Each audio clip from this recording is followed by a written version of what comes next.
Alors bonjour, je suis Dan, j'habite à Bourg-en-Bresse, j'ai fait l'ALIA il y a à peu près 6 ans, tout simplement avec ma famille.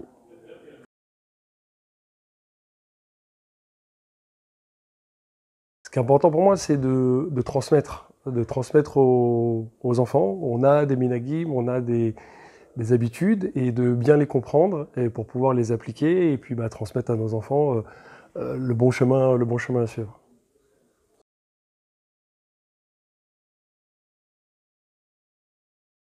C'est vrai que quand on est en France, on nous dit tu fais et c'est tout, sans forcément les explications. Et là, le fait d'étudier le Rav Melamed, ça nous permet de rentrer un petit peu plus en profondeur, de voir les différents minagim, les traditions, et de savoir exactement, c'est assez facile à comprendre. Alors moi, je viens de très très loin, donc ça m'aide aussi.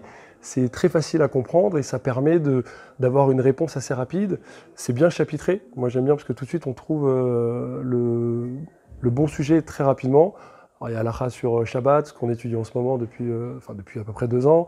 On a les fêtes et effectivement, on trouve la réponse rapide. Donc moi, c'est vraiment ça que j'ai apprécié dans ces livres.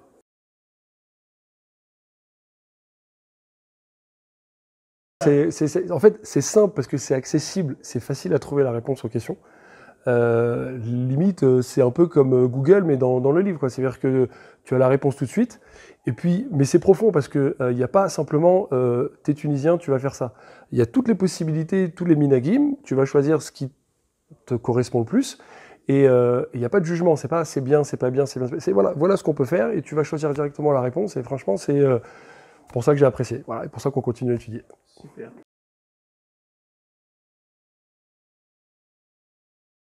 Ouais. Alors c'est une petite anecdote, je vais la faire rapide. C'est Shabbat, il y a à peu près 2 ans. J'avais oublié totalement de régler mon frigo en mode Shabbat. Et donc il y a la vraie question de qu'est-ce qu'on fait? Est-ce qu'on l'ouvre? Est-ce qu'on l'ouvre pas? Est-ce qu'on demande un enfant? Est-ce qu'on demande pas un enfant? Et donc, j'avais laissé mon livre à la synagogue, et donc je me suis mis à courir, il pleuvait, pour aller chercher mon livre, il n'y avait personne dans la rue, bien sûr, on n'appelle personne. Et donc, je suis arrivé, j'ai pris mon livre, j'étais mouillé, je l'ai pris, je l'ai ramené à la maison, je l'ai étudié, on était comme ça tous autour de la table, et on a trouvé la solution par rapport à ce problème-là. Il y en avait un autre aussi avec la plate en même temps, donc on avait tout trouvé. Et donc, on a réussi à manger, on a trouvé une petite histoire de bâton de bois pour faire... Bon, c'était assez complexe, mais bon, on a réussi à trouver la solution. On a mangé, on a fait le kavod de Shabbat, mais c'est surtout la pluie, le livre, c'est cette petite anecdote qui était assez exceptionnelle, mais comme quoi, on peut trouver les réponses rapidement, on l'a trouvé rapidement. Voilà. Magnifique. Voilà. Baruch Hashem. Voilà, Baruch tout Hashem. simplement. Ah bah écoute, merci beaucoup. Merci à pour ton vous. témoignage. Voilà. Et puis, étudier la halakha, vraiment, c'est... Les livres que vous avez derrière, c'est hyper simple. Et puis en plus... un petit peu de commerce, mais niveau prix, c'est hyper accessible. Ça, c'est important aussi.